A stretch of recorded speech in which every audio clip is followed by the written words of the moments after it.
And now just to go through the normal player reviews. Obviously, we've spoken about the Nottingham Forest boys and their exploits this season. Long may it continue. Tomorrow on Tuesday, which will be April 1st, so this is not April Fool's, Nottingham Forest will be playing Manchester United at home in the Premier League, and you have to say that they will likely win that game considering Man United's form so far. And then on Saturday, they will have a Premier League game at Villa Park away in the late kickoff. Nigeria and England are now on the same time, so no need to be saying Nigeria time. This will be a 5:30 p.m. kickoff in Nigeria.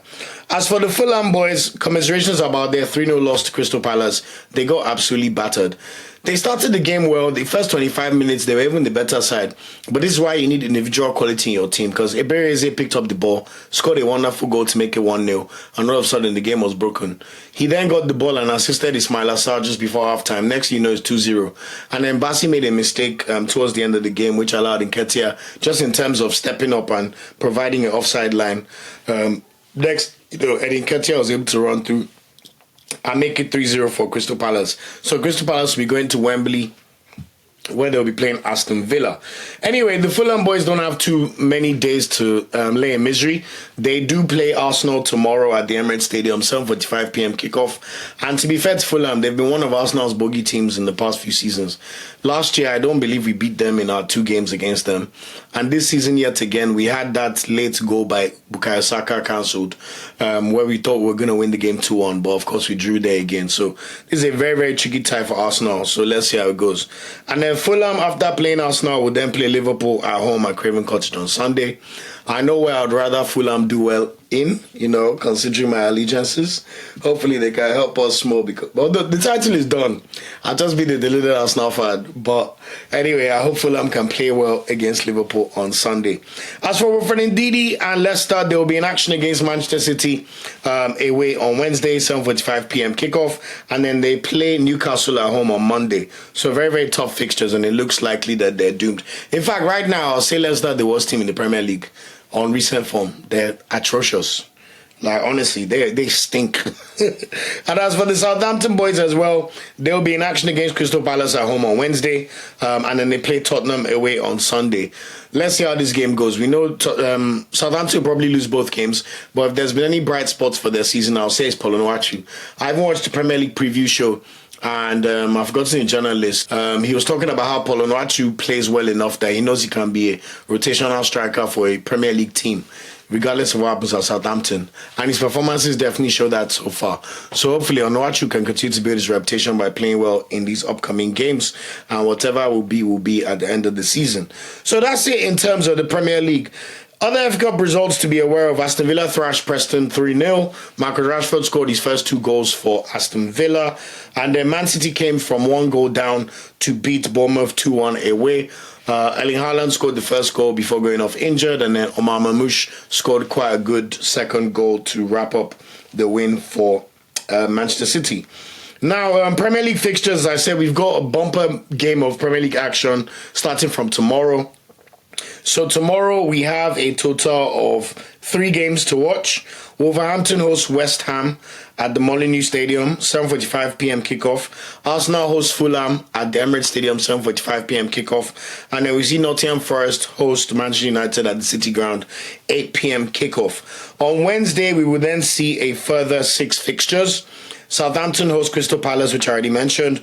Bournemouth hosts Ipswich Town, 7:45 p.m. kickoff. Brighton hosts Aston Villa at a 7:45 p.m. kickoff, and Newcastle hosts Brentford at 7:45 p.m. kickoff. Then the big ones: Man City will host Leicester to 7:45 p.m. kickoff. Before we have the Merseyside derby at 8 p.m. at Anfield, Liverpool versus Everton.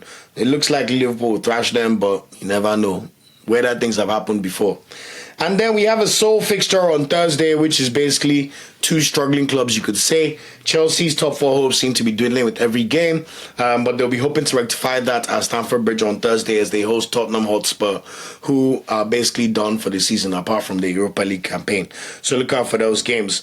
As if that was not enough Premier League games to tap into, so know this, because if you play FPL, you also have to make sure you know the deadlines.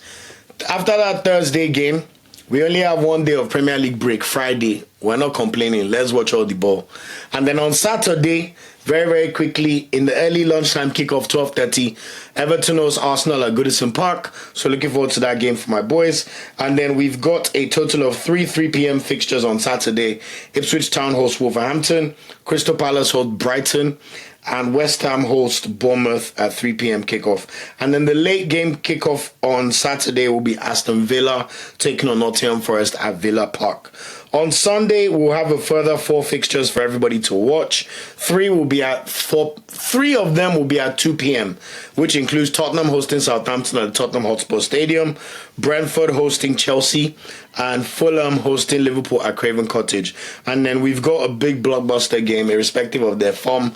The Manchester Derby will be taking place on Sunday, 4:30 p.m. kickoff, with Man United hosting the game at Old Trafford. And then the Monday night kickoff will be Leicester City at home to Newcastle United. So that's it for all things Premier League. Looking forward to it. I mean, we've been starving for Premier League football, to be honest. So let them bring more. Let's enjoy, man. We need these games. So really looking forward to those games starting from tomorrow. And me personally, I hope to see Bukayo Saka at least play a few minutes, because we have a big match against Real Madrid next week, Tuesday. So looking forward to that massively, as you can imagine. Moving on to Serie A, and it looks like Atalanta's title challenge has finally fully fallen off a cliff. Lookman played 55 minutes as Atalanta lost 1-0 to Fiorentina on Sunday. Really good goal by Moise Kean, following up his brace for Italy over the international break against Germany. And I believe he's top 3-4 top goal scorers in Serie A right now. I know Lookman is still number 3. So really good performance from Fiorentina, but sad to see for Atalanta. They just didn't look like scoring in this game, man. It was really, really bad. Next up for them, they play Lazio, who are looking for a Champions League place at home on Sunday. So at the very least, Atalanta, just secure your Champions League place and let Lookman be going in the summer, please. As for Samuel Chukwueze, he played the final 35 minutes of AC Milan's 2-1 loss to Napoli. This was a very, very entertaining game last night, to be fair. I watched the whole thing. Lukaku scored. Politano scored in the first minute. Like, AC Milan's defense is just so useless, man. Like, I even feel bad for Mike Maignan in goal, man. Like, just playing with bombs. Tomori was not even there. How can you concede in the first minute? Great finish by Politano. And then Lukaku made it 2-0.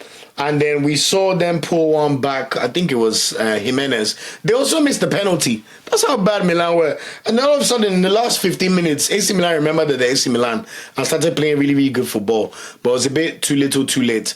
We saw the same problems for Chukwueze that we saw for Nigeria in this game. He's left-footed on the right, but he has not really mastered or continued to let off shots the way he would for Villarreal, where he could come onto his left foot and just bang those balls properly into the top bins. It seems like his confidence is just shot. So all the time, he'll try and take on his man. Sometimes he'll dribble past them. Like, there was 1 or 2 times he got the better of the Napoli left back, but the final ball would either get cleared or something will go wrong, or he will continue drifting into the center of the pitch and then just lay the ball off. So honestly, Chukwueze, we'll just put him in our prayers. Let's just put it like that. But he's got a very, very important game this week anyway. They've got the Coppa Italia first leg semi-final against Inter, so it'll be the Milan derby on Wednesday.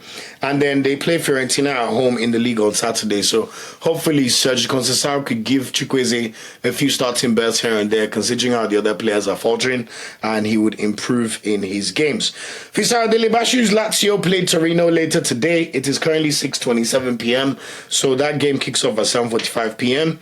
And then let's see what he could do against Atalanta away on Sunday. As for Maduka Okoye, he played 90 minutes for Udinese against Inter. They lost 2-1, but as I've said before, Inter are the best team in Serie A by far. DeMarco with 2 gorgeous layoffs, one for Anatovic, the other one for Davide Fratesi to make it 2-0. Udinese scored a great solo goal by a player called Solet, actually. Really, really good goal, but it was too little, too late. So let's see if Udinese could get better luck on Friday when they play Genoa away.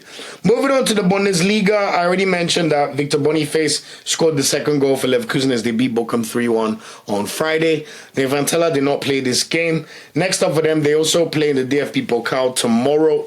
I think it's the semi-final or quarter-final stage. So they'll be looking to retain their title in that particular cup. And then they play Heidenheim on Saturday, 2:30 p.m. kickoff. As for Franco Eka, he played 72 minutes ago, yellow card, as Olberg drew 1-1 against Gift Urban and Kevin Akpoguma's Hoffenheim on Saturday.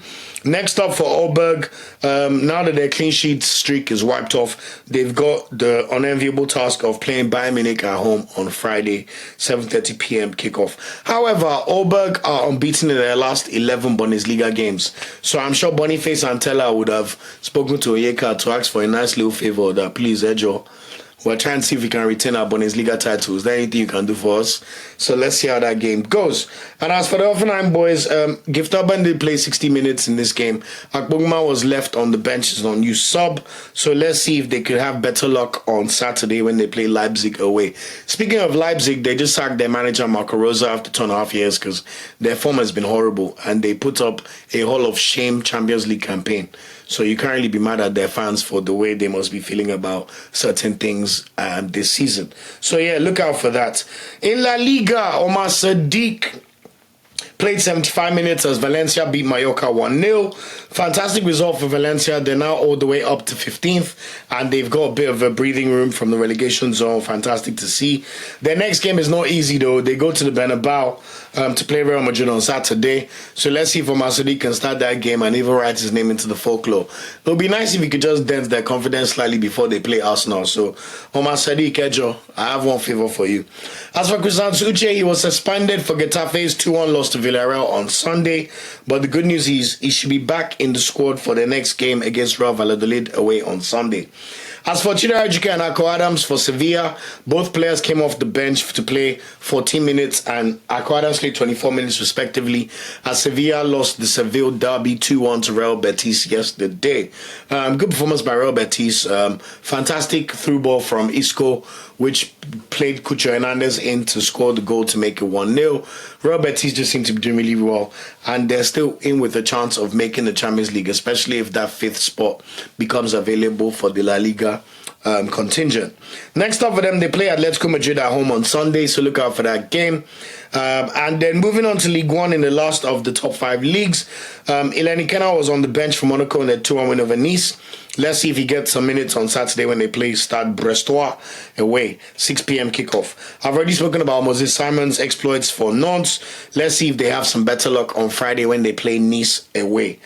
As for Chuba Akpom, he came to play the final 3 minutes for Lille as they beat Lens 1-0 on Sunday. They're 5th and still with the chance of making a Champions League spot. Next up for them, they play Lyon away on Saturday, so that should be a very good game to play. I've already spoken about Gabriel Osho's exploits for Auxerre in their 1-0 win over Montpellier, who are the worst team in League One. Next up for them, they play Rennes away on Sunday, 4:15 p.m. kick-off. As for Hamza Ojediran, he was no new sub in that 1-0 loss for Lens against Lille. So let's see if he gets some minutes when they play Saint Etienne at home on Sunday, who are one of the worst teams in League 1. And finally, I already spoke about Terry Murphy coming on to play the final 8 minutes for Nice in their 2-0 loss to Monaco. Let's see if he gets some more minutes on Friday as Nice hosts Nantes at home. So that's it in terms of the top 5 leagues.